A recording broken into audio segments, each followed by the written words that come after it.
Direktorat Jenderal Pajak Kanwil Sumsel Babel optimis hingga akhir tahun 2019 penerimaan pajak bisa tercapai hingga 96% dari target. Pencapaian yang jauh lebih baik jika dibandingkan dengan tahun lalu. Kakanwil DJP Sumsel dan Babel Imam Arifin mengatakan, penerimaan pajak hingga 5 Desember 2019 sudah mencapai 85% atau sebesar 13 triliun lebih dari target 15,7 triliun rupiah.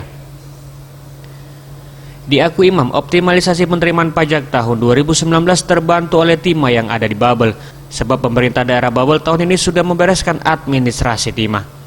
Selain itu, penerimaan DJP Sumsel Babel tahun ini tumbuh 20,51%, jauh di atas rata-rata nasional yang mengalami minus 0,20% atau baru tercapai 72% dari target.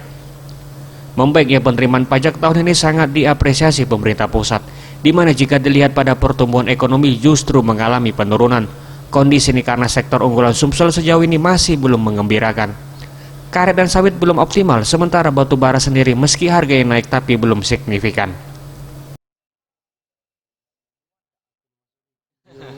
Kalau untuk capaian penerimaan sampai dengan hari ini pertanggal 5 Desember tahun 2019 kami di Kanwil Sumsel Kepulauan Bangka-Belitung kita sudah mencapai penerimaan 13,3 triliun, itu sekitar 85,78%. Memang untuk level nasional penerimaannya cukup bagus karena kita ada di antara kanwil-kanwil di Indonesia, kita ada di ranking 3. Tetapi kita tetap bekerja keras terus agar bisa membantu penerimaan di level nasional naik.